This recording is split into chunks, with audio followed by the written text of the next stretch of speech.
নমস্কার বন্ধুরা, আমি অরিন্দম চলে আসলাম আজকে এই মুহূর্তে বিরাট বড় একটা গুরুত্বপূর্ণ একটা আপডেট নিয়ে। আপনারা কিন্তু সবাই জানেন 9,533 জন প্রাইমারি শিক্ষকের কিন্তু প্যানেল প্রকাশিত হয়ে গেছে। এইবারে 9,533 জন প্রাইমারি শিক্ষকের সঙ্গে যুক্ত হতে চলেছে বিএড এবং এনআইওএস করা কিছু প্রার্থীরা।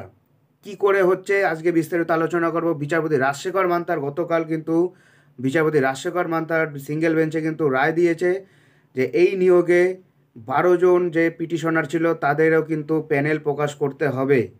কারণ কি শো করেছে, তারা কারণ শো করেছে এই 12 জনের মধ্যে সবাই হলো গিয়ে এরা বিএড করেছিল, বিএড ডিএড উভয় ক্যান্ডিডেট। এরা বিএড করেছিল, বিএড করে তাদের বিএডের নাম্বার বেশি ছিল বলে তারা তখন বিএডে সার্টিফিকেট দিয়ে তারা ফর্ম ফিল আপ করেছিল। কিন্তু পরবর্তীকালে যখন বিএড বাদ দিয়ে দেওয়া হয়েছিল গত বছর থেকে, তখন তারা আবার এটাকে নিয়ে কেস করেছে। তাদের এডিট অপশান দিতে হবে এবং তারা বিএডের সার্টিফিকেটের জায়গাতে তারা তাদের ডিএলইডি যে সার্টিফিকেট আছে সেটা তারা দেবে এবং তাদেরও কাউন্সিলিংয়ে তাদেরও সুযোগ দিতে হবে, তারা যোগ্য। এবং এটা বিচারপতি মান্থা কিন্তু শুনেছেন এবং বিচারপতি মান্থা টানা দু ঘন্টা শুনানির পর কিন্তু বিচারপতি মান্থা কিন্তু রায়টা দিয়েছে।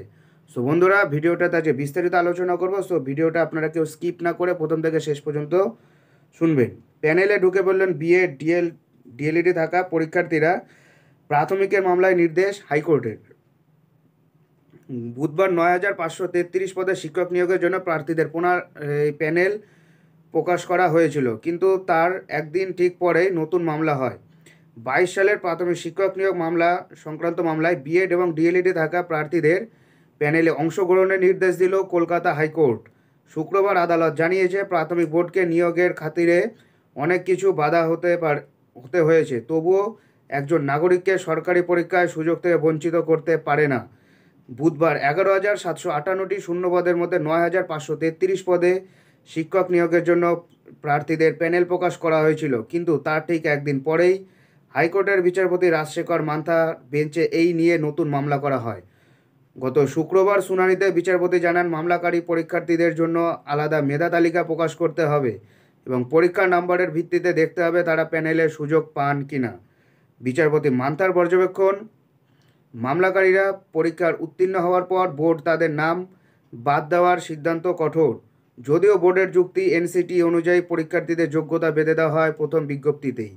বিএড কখনোই প্রাথমিকের ক্ষেত্রে যোগ্যতা হিসেবে গণ্য হতে পারে না। মামলাকারীরা 2023 সালে শীর্ষ আদালতের রায়ের পর আদালতে আসতে পারতেন। মঙ্গলবার প্রাথমিক 2022 সালে নিয়োগ প্রক্রিয়ার উপর থেকে স্থগিতাদেশ তুলে নেয় সুপ্রিম কোর্ট। এই সংক্রান্ত মামলার রায় দিয়ে আদালত জানিয়েছিল বিএড ডিগ্রি নিয়োগের ক্ষেত্রে গ্রহণযোগ্য নয়। ডিএলইডি ডিগ্রির চাকরি প্রার্থীদের নিয়োগ করতে হবে, তবে বিএড এবং ডিএলইডি উভয় দুটো ডিগ্রি থাকা চাকরি প্রার্থীরা আদালতের দ্বারস্থ হন। সুমন্ত কোলেসহ 10 জন পরীক্ষার্থী এই মামলা করেছিল। তাদের বক্তব্য, বিএডে অনেক বেশি নাম্বার ছিল, তাই সেটি উল্লেখ করা হয়। সব মামলাকারী পরীক্ষায় বসেছিল, সবাই পরীক্ষায় পাশ করেছে। 2022 সালের সেপ্টেম্বর মাসের বিজ্ঞপ্তি প্রকাশ করে বোর্ড, সেখান থেকে বিএড বাতিল বলে গণ্য হয়নি। কিন্তু এরপর বিএড বাতিল করে শীর্ষ আদালত। সুপ্রিম কোর্টের রায়ের পর 31শে জানুয়ারি মেধা তালিকা প্রকাশ করা হয়। আদালতের চাকরি প্রার্থীরা তারপরে আদালতের দ্বারস্থ হন। সুমন্ত কোলে সহ 10 জন পরীক্ষার্থী এই মামলা করেছিল। তাদের বক্তব্য, বিএডে অনেক বেশি নাম্বার ছিল, তাই তারা সেটি উল্লেখ করা হয়।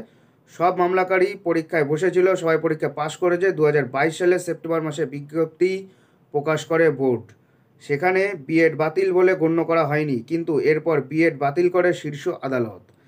সুপ্রিম কোর্টের রায়ের পর 31শে জানুয়ারি মেধা তালিকা প্রকাশ করা হয়, সেখান থেকে বাদ দেওয়া হয় মামলাকারীদের নাম।